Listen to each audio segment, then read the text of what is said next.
Colossenses capítulo 1. Ele nos libertou do império das trevas e nos transportou para o reino do Filho do seu amor. Versículo 13. Esta pequena carta de Paulo aos Colossenses explana diversos temas, mas todos eles convergem a um único propósito: engrandecer a pessoa de Jesus Cristo. Como um homem de fé e oração, Paulo acreditava que Deus, em sua infinita misericórdia, lhe inspirava a escrever de forma bem assertiva, a fim de alcançar o objetivo desejado, conforme a necessidade ou as necessidades de cada comunidade cristã. Suas orações eram sempre dirigidas com ações de graças e súplicas, com pedidos sinceros pelo crescimento e aperfeiçoamento da fé de seus irmãos.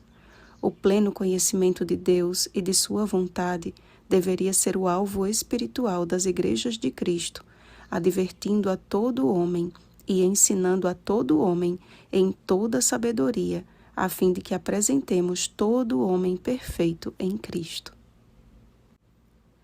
Mesmo não conhecendo pessoalmente a igreja de Colossos, Paulo descreveu a sua fé em Cristo por intermédio do relato de Epáfras, fiel ministro de Cristo. As boas novas de salvação, através da palavra da verdade e do Evangelho, estavam produzindo fruto e crescendo, mas a oração de Paulo e sua abordagem revelam a maior necessidade daquela igreja: o pleno conhecimento de Deus por meio da vida e da obra de Cristo. Paulo exaltou a pessoa de Jesus e o apresentou como Rei dos Reis, Redentor, imagem do Deus invisível, Criador, eterno, cabeça da igreja, princípio, primogênito de entre os mortos, plenitude de Deus, ou seja, Jesus Cristo é Deus.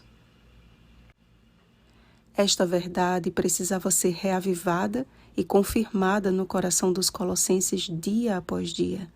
Os sofrimentos de Paulo por esta igreja eram causados pelos falsos ensinos que a estavam contaminando, justamente pela ausência de um relacionamento sólido e constante com Cristo. Jesus mesmo disse quando orou por nós: "E a vida eterna é esta, que te conheçam a ti, o único Deus verdadeiro, e a Jesus Cristo a quem enviaste." João capítulo 17, versículo 3.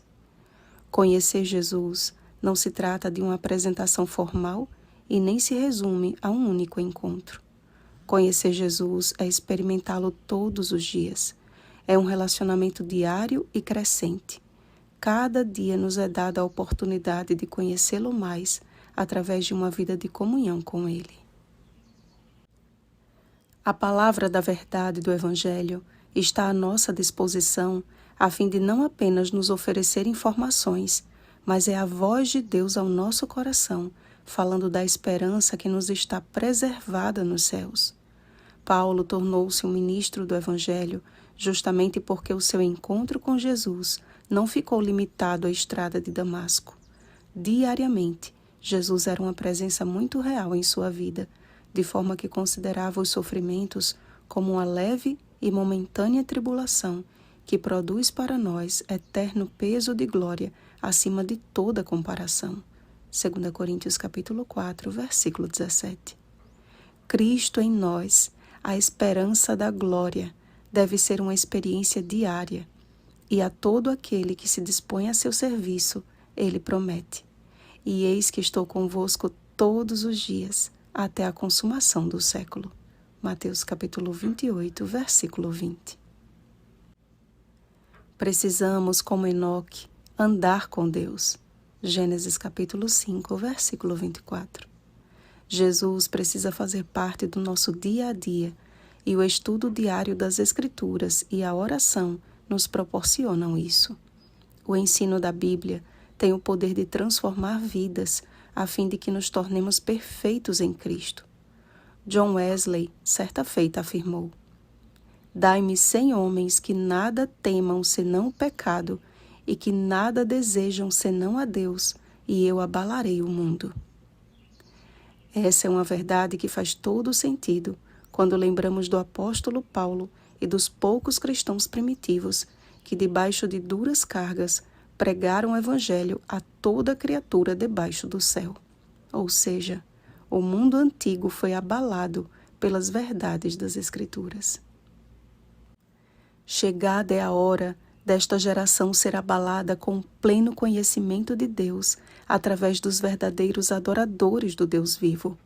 Homens e mulheres que, cheios do Espírito Santo, revelarão por preceito e por exemplo que, à semelhança de Enoque, andam com Deus, que, guiados pelas preciosas verdades do Evangelho de Cristo, manterão firmes seus princípios. Um conhecimento superficial da Bíblia não é apenas saber pouco, mas também é saber muito e não vivê-la. Ellen White escreveu: sem a iluminação do Espírito, os homens não estarão aptos para distinguir a verdade do erro e serão presa das tentações sutis de Satanás. Parábolas de Jesus, página 408. Só estaremos seguros contra os enganos do maligno se as verdades do Senhor estiverem alicerçadas em nosso coração pelo Espírito Santo. E essa obra deve ser diária, pois o nosso homem interior se renova de dia em dia. 2 Coríntios capítulo 4, versículo 16. Que façamos parte do último exército de Deus, que diariamente marcha resoluto para o reino do Filho do seu amor. Oremos, amados. Pai Celestial, graças te damos porque o Senhor não nos deixou sem conselhos e advertências. Através da Tua palavra, podemos te conhecer e conhecer a Tua vontade. O Teu reino é reino de luz. Dissipa as trevas do pecado da nossa vida, Senhor, com a luz da Tua glória que emana de Cristo Jesus. Cristo em nós, a esperança da glória, é tudo de que necessitamos, mediante o agir maravilhoso do Teu Santo Espírito. Opera em nós este milagre, Pai. Queremos andar contigo e ser inteiramente teus. Em nome de Jesus. Amém. Vigiemos e oremos. Um feliz sábado, amigos de Jesus. Oremos pelo batismo do Espírito Santo.